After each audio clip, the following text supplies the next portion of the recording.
program around nuclear. We're planning a program in March around the issue of nuclear energy. So between now and then, the Environment Roundtable hopes to offer a series of educational videos and readings and meetings about the various and very different perspectives on this issue. So our goal here is to be well-informed citizens on the reality of the climate crisis and the various ways to reach carbon-free emissions.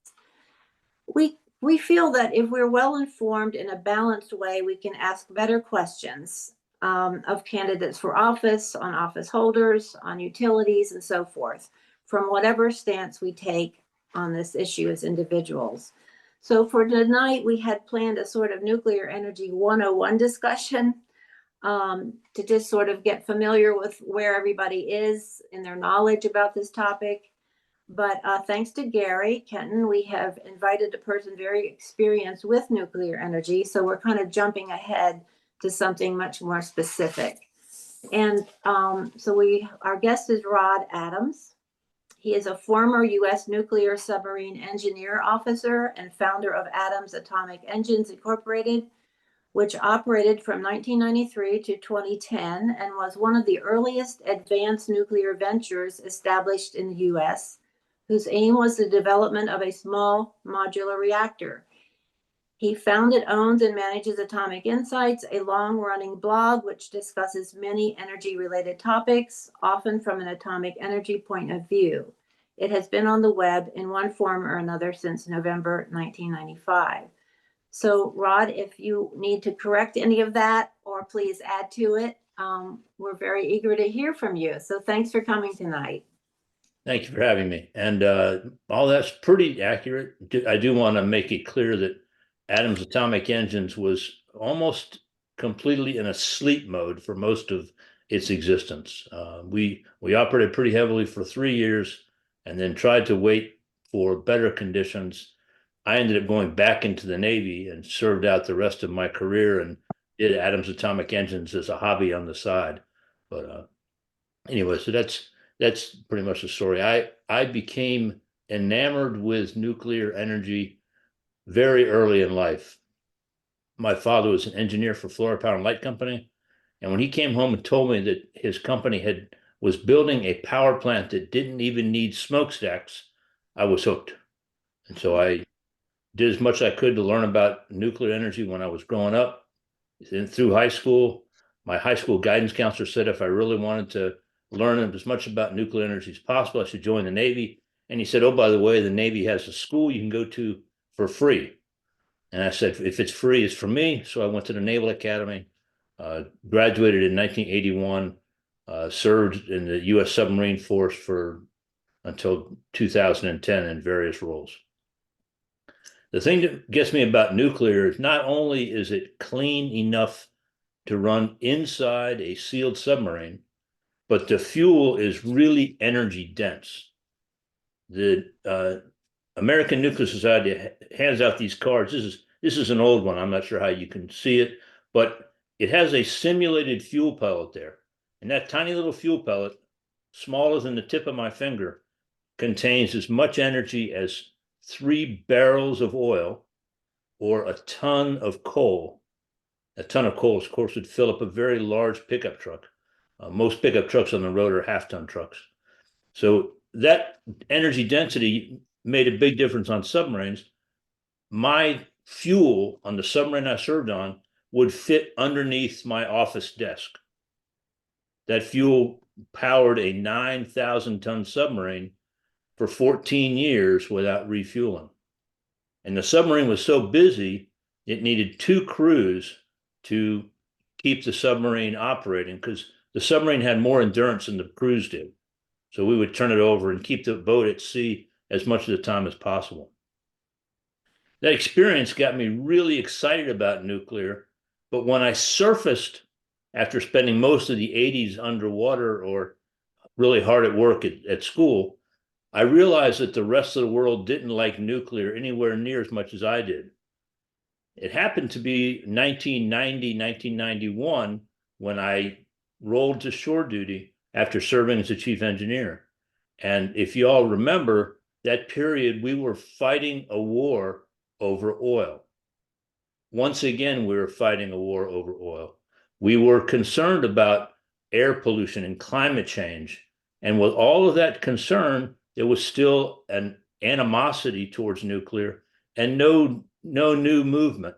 There was no plans under construction. And so I tried to figure out what the problem was. And it turned out to me, my view was that we stopped building for a lot of reasons. But once we stopped building, we got out of practice. We really lost the skill set of building reactors.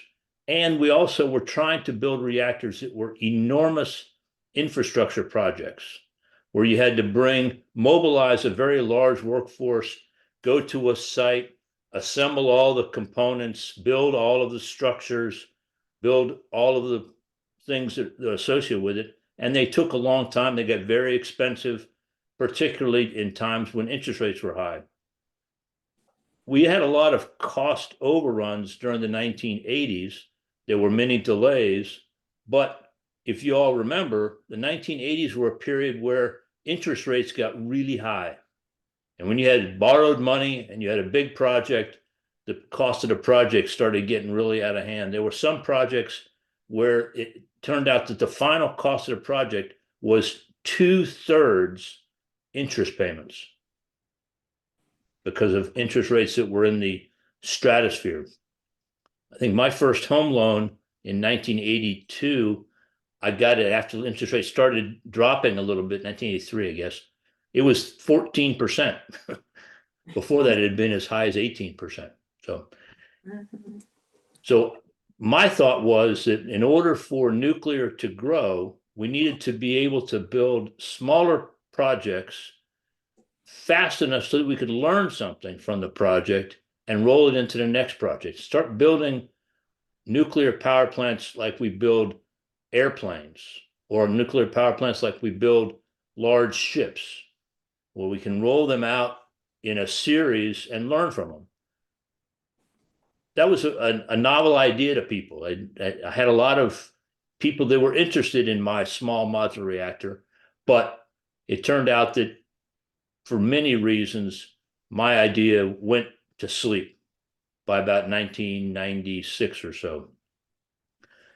After the Gulf War, oil prices and natural gas prices got pretty high, but they started declining throughout the 90s.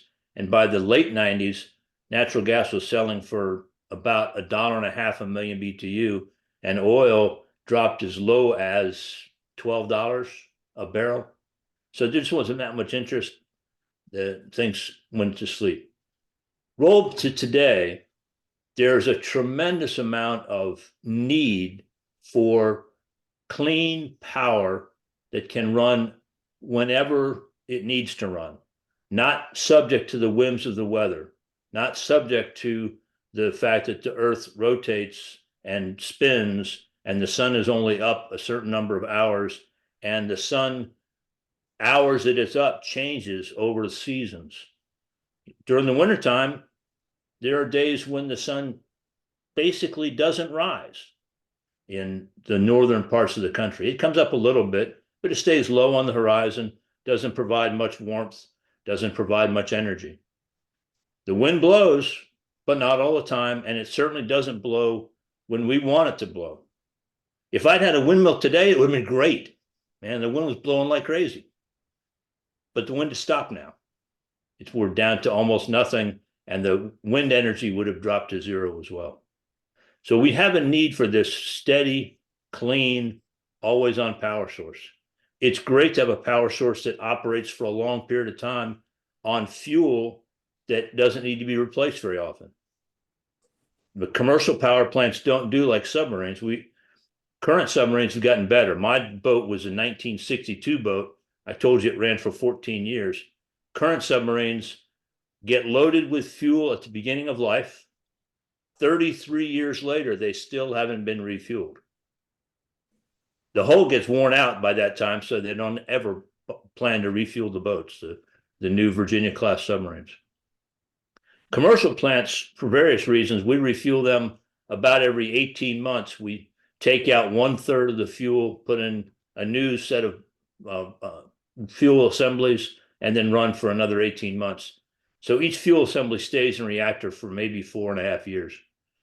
So that's the way we operate those, but it's still a small amount of fuel. The fact that it's a small amount of fuel also means that nuclear energy is very light on the planet in terms of leaving waste behind.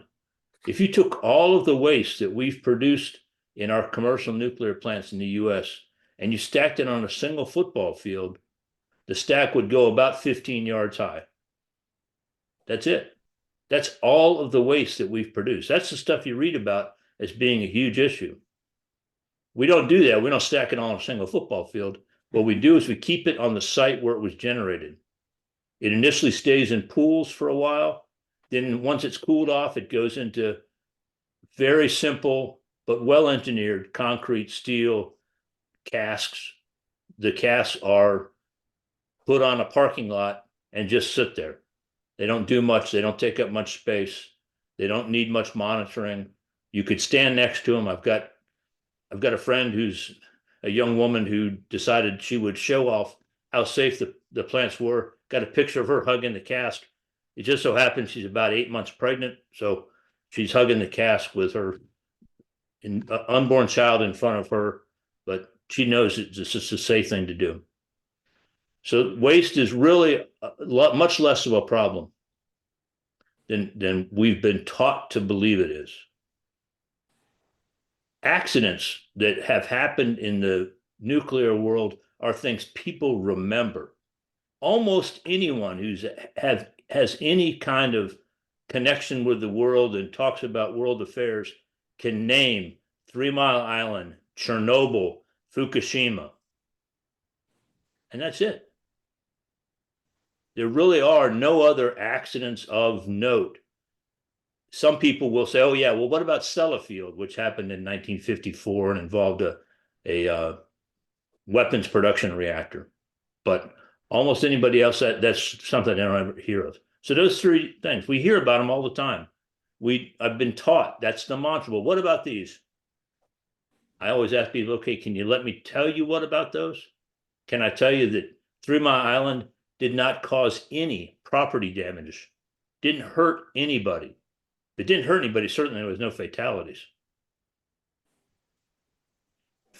Chernobyl, yes, big accident, caused a lot of damage, blew up, harmed people. There were roughly 48 people whose deaths have been directly attributed to Chernobyl. There have been a few other studies that showed maybe another 20 or 30 from people that were there to help clean up. Of the 10,000 liquidators, they have a slightly or some indications that about 20 more died as a result. So that's less than 100 people. Fukushima, no fatalities. 2 people got killed at the plant site when the wave came over and drowned them in the turbine hall. The Japanese evacuated a large area of land, but studies have gone back to the International Atomic Energy Agency and said, if people had stayed on that land and just kept doing their normal living, they would not have received a dose high enough to have a measurable impact on human health. No impact on human health that could be measured. Now, of course, there's all kinds of things that we can't measure. There's imaginary things. There's things that may happen. There's projections. There's statistics. But nobody would have had a measurable impact, and there would have been no measurable impact on statistical cancer formation over time. So it's safe. There's a group called Our World in Data, publishes lots of different statistical studies. It shows that if you stack up all of the energy sources we have available to us and look by deaths per terawatt hour, that's a measure of energy production. Coal is long, the bars. Oil is a little bit shorter. Natural gas is a little bit shorter. Then there's wind and solar and nuclear, all very small in terms of deaths per terawatt hour. Nuclear is right up there with the other safe energy sources. So why don't we use it? Why have we been taught that nuclear is something we should avoid? that if we can do it, if we can possibly do it, we should do it with something else. We've got all kinds of options, right? We got hydro, we got geothermal, we got wind, we got solar, we got batteries. Oh, wait a minute, batteries are just a storage device, they're not really a power source. We have tides, we have, we can use landfill gases. I just read something today about recovering the warm water from our showers or something, but you put all those together, and all of those usually get ranked above nuclear. For some reason, we're supposed to avoid it. Now, I have my own theories. Personally, I've been accused by many people of saying that I'm a conspiracy theory because I say, who has the most motive for discouraging the use of a clean, abundant, potentially very low-cost fuel or energy source? Who really doesn't want the world to have abundant, clean energy? And I say it's people that sell dirty, expensive energy sources. Because as you all know, there's this thing called the law of supply and demand, where if there's more demand than there is supply, the prices are high. If there's more supply than there is demand, the prices go down. And in the energy world, those feedbacks or that balance is a very narrow balance. During COVID, there was a period when, because we were all staying at home, we reduced our oil demand by 10 or 15%. And at one point, the storage reservoirs around the US were full, especially in places like Cushing, Oklahoma, where a lot of oil pipelines come together. There's a big storage area. Because the supply dropped by about 10%, got to a point where the price of oil for a few days was actually less than zero. There was no place to put it. They were paying people to take oil away because they had no place to put it. So if you have a situation where the demand goes down and nuclear looks to the oil companies or gas companies or coal companies as something that came into the market and made the demand for their products go down, that nuclear coming into the market suppressed the prices of competitors. There's a reason why by 1986, the price of oil, which had been in the $40 per barrel range in the 70s, dropped down to about $10 a barrel. We were bringing nuclear plants on all over the world. Yes, oil isn't used much to generate electricity anymore, but before nuclear came into the market, there were some countries where oil represented 50 to 70, in some cases even 80% of the power demand. France, Taiwan, Japan, the UK, Sweden, and even some parts of the US. And what do all those parts have in common? They all built nuclear power plants and backed oil out of the power generation market. So my belief is that there has been and still is a desire among competitors, and now the competitors to nuclear includes coal, oil, natural gas, wind, and solar. All of those are pretty big industries. They are now helping to portray that nuclear is slow, expensive, it can't be built in time to help with climate change, projects take too long. And yes, our last projects that we've completed in Georgia, the plant Vogel, the 2 reactors we built there took a very long time, cost twice as much as they were expected to cost, and it wasn't done well. But we hadn't built a big plant in the US in 30 years. Everybody who was working that project it was their first rodeo. And there was a lot of careful learning There were some mistakes made where they had to go back and redo work. There was a couple of specific significant mistakes. It was a very small mistake, but led to a very large problem.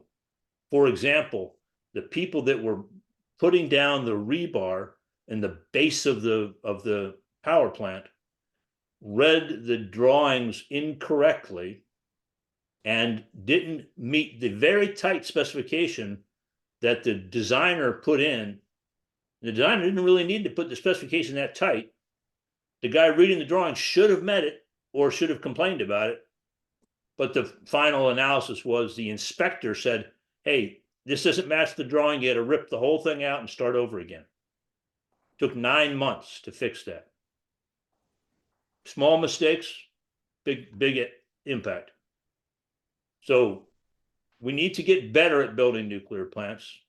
The only way we can get better is to build them, to practice, just like any other activity that humans do. You got to practice to get better at it. We need the power. We need to have something that can provide power when other things aren't available. We need to have a balanced mix of power plants. Wind and solar are great when they're there, and then we should build them when they're available. And we should recognize that we have to have a system that continues to work when they aren't available. So my pitch to you and to everybody is, hey, nuclear is important. It needs to be on the table. Fortunately, the message that I've been trying to share for the last 30 years, where I guess I've been sharing it and trying to have people listen, is with a lot of help from a lot of others, and maybe I've only been a tiny little voice, maybe I've been no voice at all. But over the last 5 years, nuclear has been one of the very few things that people on the R and the D side can agree on. The Congress has passed laws. I think there's about a half a dozen so far. And these have been bills that were submitted, went through both houses. I mean, both the Senate and the House. They were passed, signed by the president, put into law. Some of them were passed by margins as high as 95-3 in the Senate, 400 to 300, 400 to 30 in the House. These are laws that are designed to help nuclear move forward.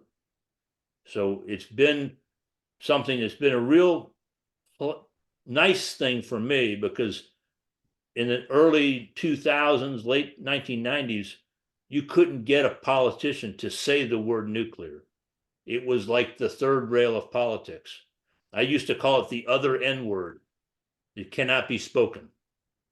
But fortunately, it's back into the conversation. During the recent Conference of the Parties, the COP on climate change, the 24 nations declared that they would take action to triple the capacity of nuclear energy around the globe by 2050. The COP has this document at the end. They call it the global stocktake. And for the first time out of it's the 28th COP, the first time nuclear was included specifically by name as a low carbon source that needs to be encouraged and expanded. The European Union, with a lot of controversy and a lot of pushback from countries like Austria, Luxembourg, and Germany, added nuclear to their sustainable development taxonomy and now makes it eligible for sustainable finance for ESG, environmental sustainable governance financing. There's effort to try to make it so the international development banks like the World Bank start actually loaning for nuclear projects. The World Bank has made one loan to a nuclear project in its entire history. Financed everything else, coal, oil, natural gas, hydro, whatever. One loan for nuclear, and it was to Italy in 1957. So if we get the World Bank on board, that's going to be a big help. All right. So I'm going to look at the chat here and see what we've got here.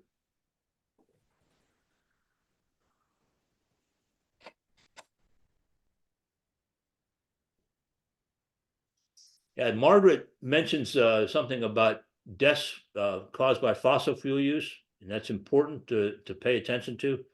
There was a paper, I'm sure many of you, not everybody, but many of you have heard the name James Hansen before. James Hansen was the NASA scientist who was one of the first to really bring global warming and climate change to the attention of the politicians. He testified famously in front of Congress in the 1980s. But James Hansen wrote a paper maybe about 6 years ago where he and Pushkar, can't remember his colleague's name, they analyzed and said that nuclear power had already saved 1.8 million lives as of the date of its paper by reducing fossil fuel air pollution. And by their calculations, it was saving somewhere in the neighborhood of 120,000 lives every year at the size it was. So you expand nuclear, you can save any more lives. All right. So can I get a count? How many people do we have on this call tonight? 17, 17. Okay. counting you. And you've got Gary Kenton with his hand raised. Okay, good. I'll go ahead and take Gary's call, and then I will answer Carol's question in the chat. Well, thank you, Rod. I'm learning a lot more about submarines than I ever thought I would know. To answer the question about why we're not even moving in that direction, I'm part of the problem. I think bombs have something to do with it. The generation that the baby boomers grew up going to school and being told that we should go to the hallway and put our heads between our knees to protect against nuclear bombs. So nuclear overall became a very bad thing, and the hippies, took that on. And I think we won that sort of public relations battle. But also, I guess, question for you, is there a generational problem? Because the people who represent the nuclear industry in this country, like Duke Energy, for example, I don't trust at all. And to the extent you're talking about governments being willing to support the nuclear industry, my skepticism is that they're supporting that older generation industry that is making that is still operating those big plants that do represent more risk than the modular units you're talking about. But in other words, is the distinction being made to the people who are coming around, like me, who are supporting nuclear energy, understand that the modular units are a completely different thing than the nuclear power plants that we are accustomed to thinking of? Yeah, but it's an interesting question. Let me see if I can address it. It's kind of a complicated one. There are definitely people that say, these new modular reactors are completely different from the old ones. And my answer is they're definitely, I'm a huge supporter of the modular reactors and believe very strongly that that's the direction for the future. But I'm not willing to let people believe that there's something wrong with the big reactors if you can figure out how to build them. The ones that we already have, we figured out how to build those reactors, and we've become very, very good at operating those reactors. I mentioned that practice is what really makes humans able to do something. And since we've had in the US as many as 104 of these nuclear reactors operating, they've quietly produced 20% of our electricity for the last 30 years. Even though the reactor number hasn't grown, the production has grown because we've gotten better and better and better at operating them. Fleet-wide, we're operating those reactors at 92% capacity factor. That means if there's 8,760 hours in a year, these reactors are at 100% power for over 8,000 hours a year. Okay, they can't be having problems if they're operating that well. They're very highly inspected and supervised. Unlike any other industrial facility, there's regulators on site at every reactor. They have full access to everything in the reactor plant. There's 2 inspectors at every site. So, and they're full-time NRC inspectors. So I'm not concerned about the safety of the reactors that we have built. And I'm not concerned about the safety of new large reactors like the 4 that were built in the United Arab Emirates. They started a program where they had nothing, not even a regulator in place in 2008. They now have 4 large reactors that are supplying 25% of the country's electricity just 15 years later. Now, the modular reactors are going to be easier to build once we start building them and once we establish the supply chains that are required to get all the parts in the right place and put them together. It's going to take practice. We're not going to be good at it at first. And I always try to make sure that people remind themselves that you're going to have to learn how to do it. Now, in terms of the entities, one of the pieces of my bio that we didn't mention is that my current job is I am a venture capitalist. I am a partner in a company called Nucleation Capital, and we're investing in companies that nobody's ever heard of that are designing and planning to build some of these new modular reactors. They're startups. They're companies with no baggage, no history. They got a lot of knowledge and a lot of expertise and some really bright people coming out of national labs. Some of them have come from some of the big companies, but they say, just like the computer guys, hey, the big companies have great things, but there's this whole realm of technologies and markets that they've ignored. And so we're investing in some of these small startup companies. So but I really do, and I have to tell you that unlike most people or many people, I've always trusted the power company. It might come from the fact that Dad was a power company guy for 35 years, and that every Christmas, the power company gave me great Christmas gifts. They had terrific picnics. The power company was my friend. So I've always liked the power company. I'm unusual, I guess. All right, let's see. I promised Carol that I would say that we have an inspection agency called the Nuclear Regulatory Commission in the US. They will supervise both existing plants and the new ones. That's a topic for that's a long topic of discussion about how well or how tightly the NRC works. They work very tightly. They're very strict and stringent. And if you get permission to do things, it's going to be fine. But sometimes they prevent you from doing things that we really should be doing that are fine as well. Let's see.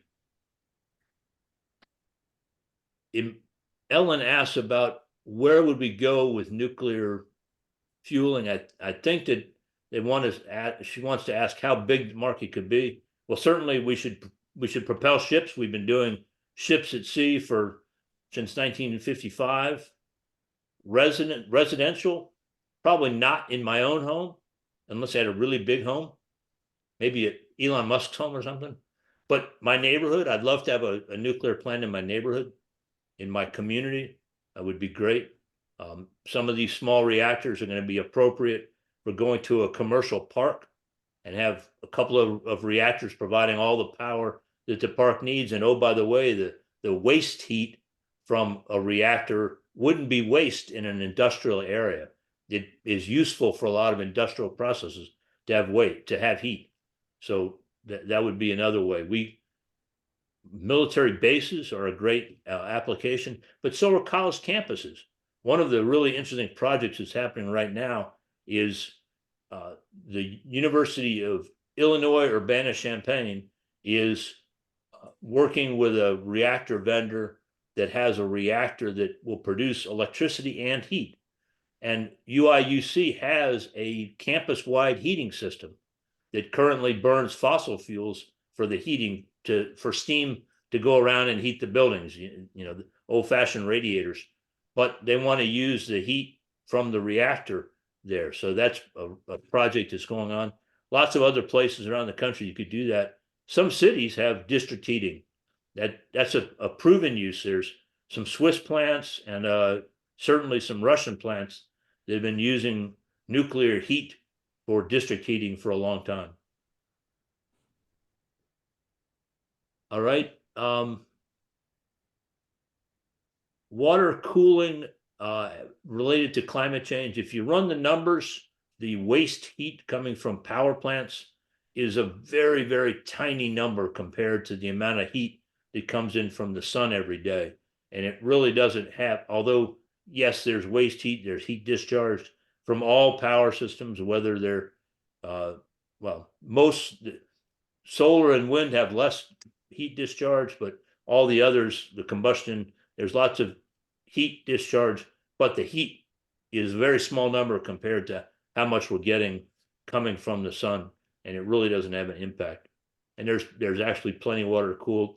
There's some well-publicized, again, you hear about all the problems with nuclear. You almost never hear about the steady operation because it's not news, right? If it's sitting over there operating 8,000 hours a year, 100% power, nobody talks about it.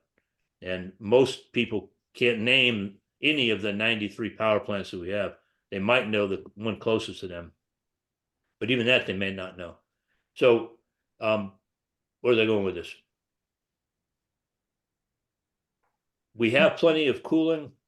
That's not an issue. Some of the plants that are being designed today are already being designed to be cooled with air. They don't necessarily need to be next to a body of water. They're going to be able to serve power needs in the middle of the Arab deserts or wherever.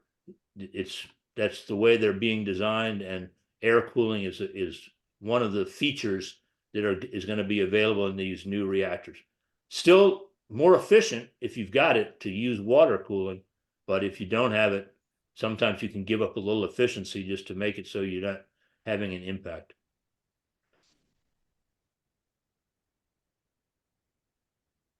Somebody talked about Bill Gates, Margaret. Bill Gates is not only supporting, he's an investor. He owns a company called TerraPower, and TerraPower is building a new reactors type. It's got all kinds of neat features, but one of the things that's really interesting is it's being built next to a retiring coal plant. So it's going to be able to use all of the grid connections and the cooling water and the skilled laborers from the coal plant in Kemmerer, Wyoming, and they are going to go and work at the nuclear plant next door. Kemmerer is a town where losing the coal plant would have decimated the economy of this. I think they've got about 2,000 residents there, and 200 or 300 work at the coal plant. That's a big portion of your employment base. And of course, those 200 or 300 good jobs pay for an awful lot of other things inside the community, help pay for schools and restaurants and all that other good stuff that makes a community viable. So that project is a big one. The idea of going to retiring coal facilities and building nuclear plants either on the footprint or right next door to the footprint is a great thing. And there's been a study that says about 80% of the coal units in the US have the potential for this kind of transition from coal to nuclear. Now, Sandra asked about the nuclear power plant in the Ukraine, in Ukraine, sorry, not the Ukraine, Zaporizhia. I even learned how to pronounce it. Zaporizhia is really close to the Russian side of Ukraine, and the Russians took it over. And in this particular case, we've had a drumbeat, not real steady, but a drumbeat of news about threats to the plant, and it might have a problem and it might be a catastrophe. But the plant's been shut down now well over a year. it doesn't really matter to anyone outside of the plant if the cooling water stops flowing in that plant, because the decay heat that we are concerned about when the plant first shuts down is gone, almost gone. It's down to where it's providing as much heat as a small furnace in a house, but it's dissipated over a much larger area. So the power to that plant could be cut off for weeks and nothing would happen. But if you keep telling people about the plant over and over again, you can get people to be very concerned about nuclear energy. And if you're a country that depends on oil revenues for 50% of the income of your country and natural gas, you might have a motive for doing things that make people afraid of nuclear. So is there something to be concerned about? Yeah, I don't want anybody attacking anything with bombs, whether it's a nuclear power plant or a stadium or a school or whatever. Those are all bad things to be attacked. But the nuclear plants are not particularly vulnerable. We have very, very thick buildings around the critical parts of the nuclear power plant. Just by the nature of the beast, you need thick buildings. You need shielding from the radiation that's inside there by design. But you have to have a thick building. And it's not like moderately thick. It's like 1.5 meters of concrete with rebar that's as thick as my forearm. And it's closely packed together. It's a really tough building. And so I used to teach a course at the Naval Academy called Weapons Systems Engineering. And I know a little bit about how explosive works and how even penetrating warheads work and that stuff. And I can tell you there are a lot easier targets than a nuclear power plant containment. And a lot of targets where hitting it would have much more impact. It would take an awful lot of rockets hitting the same spot in a nuclear plant before you have anything to worry about. So, it is something that people have been taught to worry about. And, most of us are good students. If we get taught to worry about something, we do. So I'm not trying to discredit, to minimize that concern, but I am saying that there are people that have real interest in keeping us afraid of nuclear, particularly in the areas where if the nuclear plants shut down, they become more dependent on Russian natural gas and Russian oil. So, after Chernobyl, for example, a lot of nuclear plants in Europe shut down.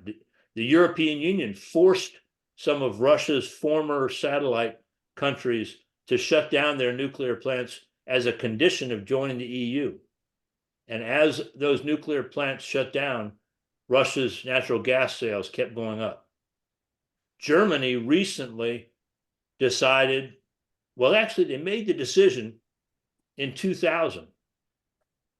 Some people point and say that they made the decision after Fukushima, but that's not really true. The law was passed to exit nuclear in Germany in 2000. It was put into law by 2001, and the process had already happened. Now, I don't know if it has anything to do with it, but the guy who was the chancellor of Germany at the time that law was put into place was a guy named Gerhard Schroeder. Gerhard Schroeder was relieved of duty by Angela Merkel in 2005 in December. By the end of the month, Gerhard Schroeder was working for the Russian gas company called Gazprom, and he still works for them today. He was the guy at Gazprom that was in charge of the project to build pipelines underneath the Baltic to go directly from Russian territory to Germany. And the capacity of the first pipeline was almost exactly the same amount of natural gas as it would take to replace the output of 17 large nuclear plants. Guess how many reactors Germany shut down? 17 large nuclear reactors. All right. Yeah, North Carolina and the Carolinas are actually some of the most nuclear dependent or nuclear blessed states in the Union. South Carolina has more than 50% of its electricity is nuclear, and I think North Carolina something like 45 or 40% is nuclear. So Brunswick, Harris, McGuire, Catawba. What about Oconee? Which one? Who put that one down there? Isn't Oconee in North Carolina? Or is that in South Carolina? I just put what I found on the internet. Oh, okay. Yeah, Oconee may be in South Carolina, but I know Oconee's a Duke Energy plant with 3 reactors. It was one of the cheapest nuclear plants we ever built. Uranium mining. One of the things that we've done to eliminate pollution from uranium mining in the US is we stopped mining uranium, which is really sad. For the last number of years, US mine production it got as low as 0 one year. But we do have a lot of mines that have been closed down, and unfortunately, many of them were closed because of a bust in the uranium market. And the owners of the mines do like some kinds of businesses do, they left town and left their waste behind. And so there are efforts being done to clean up those tailings. There's a very interesting decision being made at the Nuclear Regulatory Commission within the next couple of months.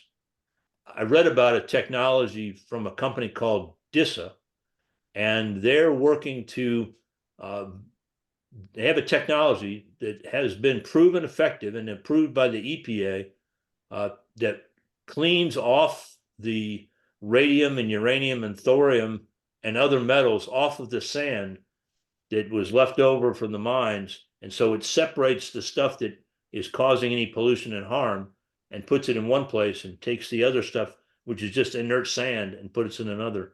And that's one technology that is going to be helpful.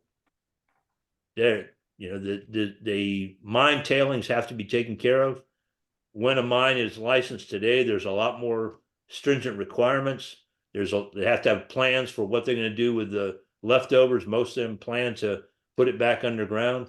Some of the mines we use today, the few that are still operating in the US, are what's called ISR mines, in situ recovery. Instead of mining rock and grinding it up and separating the uranium, they dig a hole in the ground and they put baking soda or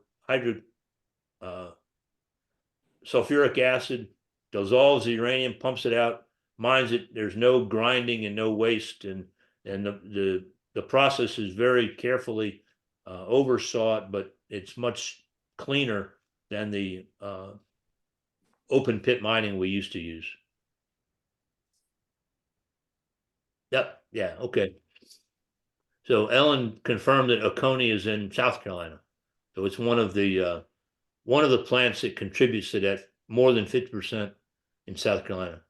Another nuclear state is Illinois. They get more than 50%, I think like 60% of their electricity from nuclear. Up until about 3 weeks ago, they had a law in the books that made it illegal to build a new nuclear plant in Illinois. They have overturned that moratorium, which had been in place for over 30 years. They now allow the potential for construction of small modular reactors. And that's one I'm talking about, the small factory produced reactors, looking at reactors somewhere in the neighborhood of 50 to 300 megawatts. If you go below 50 megawatts, we call it a micro reactor these days. And there are some projects or plans being developed for reactors as low as a single megawatt that can be fit into a shipping container and a full unit located wherever it needs to go, can be used in disaster response, for example, or it can be used to power a grocery store or whatever. Grocery stores, by the way, are pretty high consumers of electricity. I don't know if you, whenever you walk by this freezer section and feel that blast of cold air, you realize how much power they're using. I'm not on the chat, but I would like to ask a question. Sure. How is nuclear power formed? Okay. I don't understand that. Okay. Nuclear Pretty basic nuclear fission question. is what we're talking about. There is a different, I'm going to go focus on fission, and fission is breaking Okay. apart. Okay. If you have very large atoms like uranium or plutonium, the atom is somewhat unstable because it has so many things in the nucleus, protons and neutrons.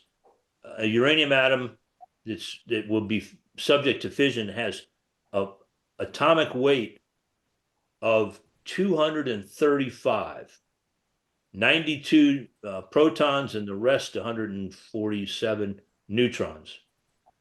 When a neutron tries to go into that nucleus, it makes the whole thing more unstable and they break apart. They split into two roughly equal pieces. When they do that, they lose a very small amount of mass.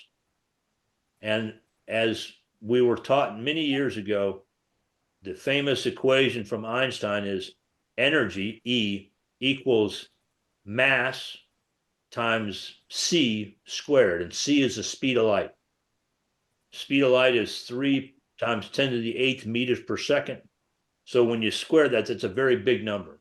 So when you split apart an atom of uranium or plutonium, it releases about 200 million times as much energy as combining an atom of carbon with an atom of oxygen to perform CO2. So it's much heavier. So the bottom line is that by mass, fission produces 2 million times as much heat energy as burning oil, mass for mass. So if I held in my hand a mass of uranium that was a pound in weight, and I could fission that completely, break all of the atoms apart and turn them into fragments, that would release as much energy as 2 million pounds of oil. My hand would have as much energy in it as 30 tanker trucks full of oil.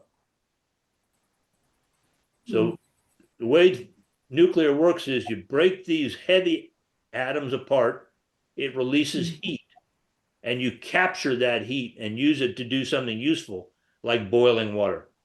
And if you boil water, you capture the steam, you can spin a turbine and create electricity. For a long time, you may have heard it before, that people will look at nuclear and say, that's a very complicated way to boil water. But we burn about 7 billion tons of coal in the world every year.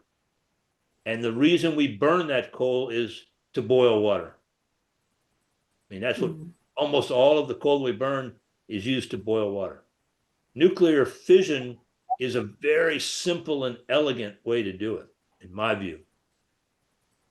When Enrico Fermi first figured out that these heavy isotopes broke apart in fission, he said, we got to figure out a way to make this work and make it, see if we can get energy out of it. He did some calculations, did some testing, and within a year he was ready to build the first fission reactor. He hired a few off-season football players from the University of Chicago, and they stacked up bricks of graphite, and they put lumps of uranium in it. They stacked it up high enough, they were in a squash court. Got to the right point, they had some rods that absorbed neutrons. And the key thing is, I told you that the heavy atom breaks apart and goes into two big fragments, but it also releases between 2 and 3 extra neutrons. And it's those neutrons that can cause another reaction to happen. So that when you have this fission, it breaks apart and releases 2 neutrons or 3 neutrons. One of those neutrons hits another uranium atom and it keeps the thing going. It's called self-sustaining. So Fermi stacked up this pile of rocks, pile of bricks. I think it took about 2 weeks to put it together. Worked on the first try, did exactly what he thought it was going to do. They went and broke for lunch, had a bottle of Chianti, shared amongst 40 people. Tiny little cups. But to celebrate the occasion. But it works. And fission has worked at whatever temperature we need it to work. If you're really cold, you can make fission work. If you're really hot, you can make it work. You can make it work underneath the North Pole. We've operated reactors. We built a reactor and put it under the ice in Greenland. We operated one in Antarctica. You know, I've operated around the oceans underwater. It just works. We put it in outer space.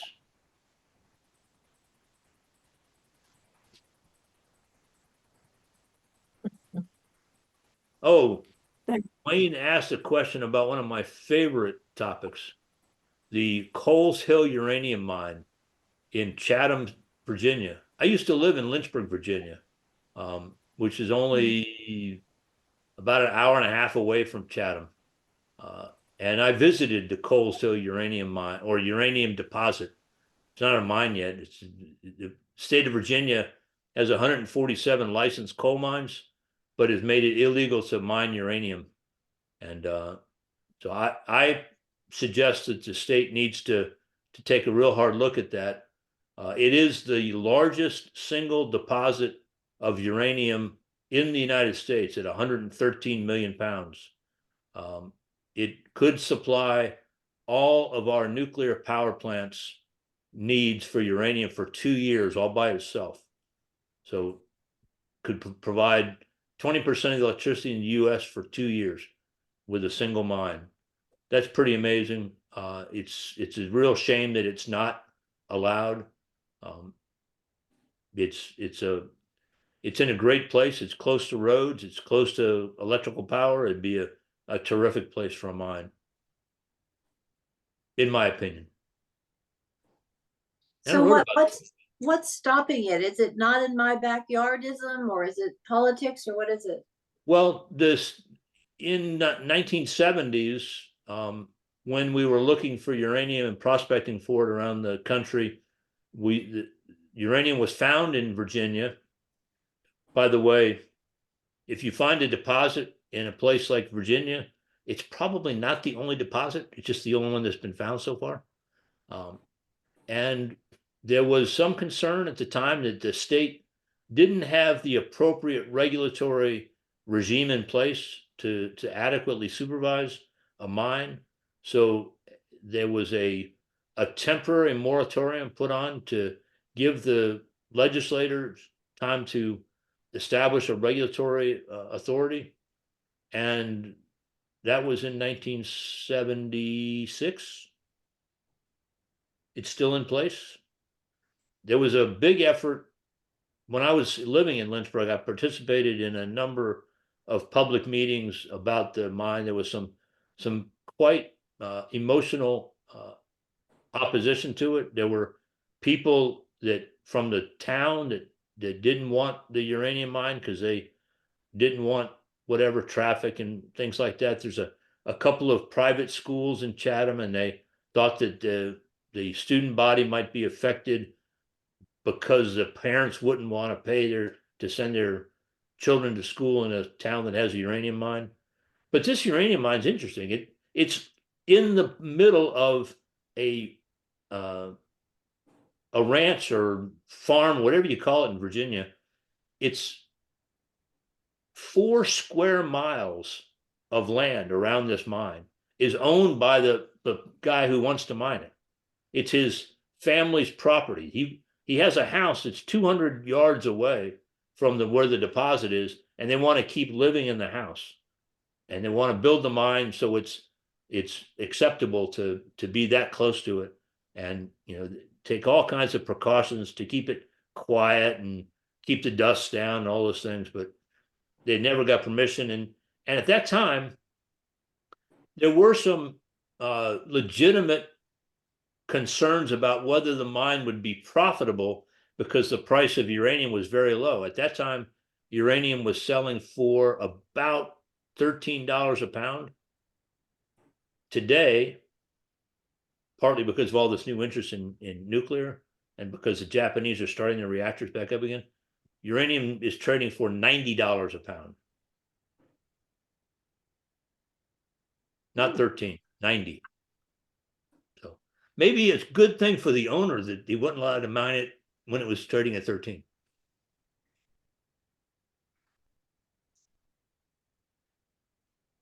All right. I think we're hitting an hour right now. I'd be happy to stay for a few minutes longer, but I came in late. Was there, did you already talk about the waste problem? I forget what's the yellow something out. well, there is the yellow that's associated with nuclear is yellow cake. That's associated with uranium. The product of a uranium mine is called yellow cake. It's uranium. It's U3O8. So however you pronounce that in chemical terms, that's yellow cake. But I did talk a little bit about the waste. It is an issue that we've been taught to be very concerned about. The waste from fissioning fuel for power is very small. And in the US, we've been operating reactors since 1957. They produce 30% or 20% of our electricity. And you could fit all of the waste if you took the fuel rods and put them on a single football field. If the stack would be about 15 meters or 15 yards tall. That's it. One football field, 15 yards tall. Now that's not the way we store it. We store it in pools that cool it down, and then in dry casks after that. The casks are put on a parking lot and sit outside. They are easy to monitor. They're pressurized with a little bit of gas, so you can know if they're leaking. You can go and touch them, rub yourself against them, whatever it takes. It's made a big issue because it's one of those issues that can cause people to have some concern about nuclear. And the utilities that own the waste have also helped to keep the issue front and center, partly because in 1982, we passed a law that gave the US government a monopoly on used fuel storage, used fuel, providing the service of taking away the waste. And utilities were forced to sign a contract with the US Department of Energy to do that. The Department of Energy was supposed to start taking the waste away in 1998. For various political reasons, not a single shipment has taken place yet. So the utilities keep telling their congressman, their representative, hey, you got to do something with this waste. You told us we have to give it to the government won't take it. Now what do we do with it? So that's another part of the reason the waste is an issue.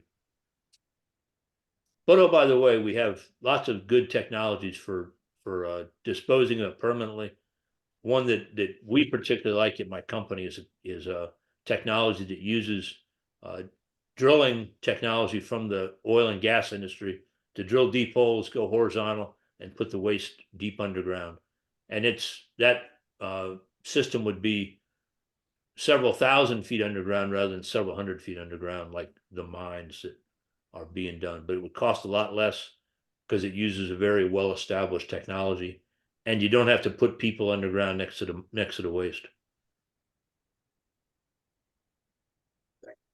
All right. Do we have one last burning question here? I would like to say that I had the opportunity to question the men who were working at Chernobyl. It was really interesting. Ooh. And yeah, And there were three men, and someone had asked them why they didn't leave, and they said they were ordered to stay there. They could not leave. And because they were given, they had to stay there because they were ordered to stay there. And I asked them what the orders were, and they wouldn't answer that. But it was interesting to talk to them. Yep. That was in Russia. Yeah, another thing about Chernobyl is it was something that happened in a dying empire that had a completely different kind of political system that we have, different economic system, different training system. So it's not something that we think is going to happen again, or at least not like that. I think, and Rod, you may have a different opinion, but my daughter was in Kiev when Chernobyl blew. So when Midnight at Chernobyl, the book came out, I was very interested in it and what it had to say. Have you read it, and what do you think of their assessment? Because it just was a lot of bureaucratic errors. You're talking about the movie Chernobyl? No, The- I'm talking about the book, actually. There's a book, Midnight at Chernobyl. It was produced before the movie. Was that what the movie was based on? I think I read the book as It well. is, yeah. It was a well done drama. There was some license taken to make it more interesting to read and to watch. But yeah, there was definitely a lot of bureaucratic decision making going on, and it never surprises me when people have communications challenges in an event like that. When I used to be an inspector, evaluating drills and those kind of things in the Navy, I would actually write down before the drill in my comment sheet communication problems, because there's always problems. You always, somebody says something. It's like the old game of telephone. Somebody says something, somebody mishears it, or there's a static in the line or whatever. So, yeah. But the book is very interesting. Mhm. And a lot more detail, I think, than the movie, of course. Yep. Okay, well, if there's no more questions, this has been a terrific presentation. We're very grateful to Rod for this last minute invitation. No problem. And I hope we can talk to you again in some fashion. Sure. As you might have detected, this is kind of my passion. I love talking about this. I love answering questions, and I hope that whatever I share with you, you can find out. If you got questions, you can go look it up and see if I was wrong or right. And Carol knows how to get in touch with me. I'd be happy to address or point you to some of the references. This is not a reference presentation, and certainly not an academic work. It's partly, Yeah, I mean, labor of love. that was one question I didn't really ask is, there's so much misinformation out there. It's you try to look up something and you get very oppositional viewpoints and you don't know which is the right one, or so yeah, I would like to be in touch with you. Maybe you could give us some more references that we don't Yeah. have to worry, are we reading something that's not true? It is definitely a topic where you can find support for almost any point of view. Yeah. And some of it looks very legitimate. And some of the people who oppose nuclear have very strong credentials. And unless you dig deeper, Right. sometimes I've dug on some. For example, how many of you believe that Jimmy Carter was a nuclear engineer? He That's wasn't. what I hear. He wasn't. He never finished nuclear power school, which is the thing you have to do before you even become a trainee on board a submarine. He never finished it because while he was in nuclear power school, his father passed away and he left the Navy. Now, this is information that was certainly available to people during his campaign, but he kept saying he served as a nuclear engineer in the Navy, but he left the Navy in October 1953. We didn't put a nuclear submarine to sea until January 1955. Well, How far? That's not rumor. That's just look at the history. But anyway, all You're right. based- You're based in Virginia? Where? No, I was in Virginia. When I left in 2018, we looked around and said, why are we still in Virginia? I wasn't working outside the house at the time. I was doing everything on my own. And we had grandchildren in Florida. And you all look like you probably recognize that the magnetism of grandchildren is strong.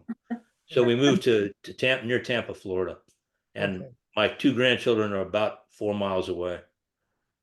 Two of my grandchildren. I'm trying to figure out, at some point, a public program in this Mhm. area. I'm trying to figure out how difficult it would be to get you here, but that's why I asked. Yeah. If I was in Virginia, it wouldn't be too far, right? But Right. I am somewhat mobile, so let me know. We maybe it'll work something out. All right. Well, Thank you. Thank you for your time. Okay. You're welcome. Thanks. Really interesting. Have a good evening and vote. Whatever you vote for, vote. Yes. You know who you're talking Yes. to? For All right. sure. I know Thank my you. audience. Thank you. Take care. Thank We're your you. audience. Thank you. Thanks, everybody. Thank Carol. you, Carol. Thanks, Carol. Okay. Have a Thank you, good evening. Carol. We'll see you next time. Right. Good job. Yeah. Thanks.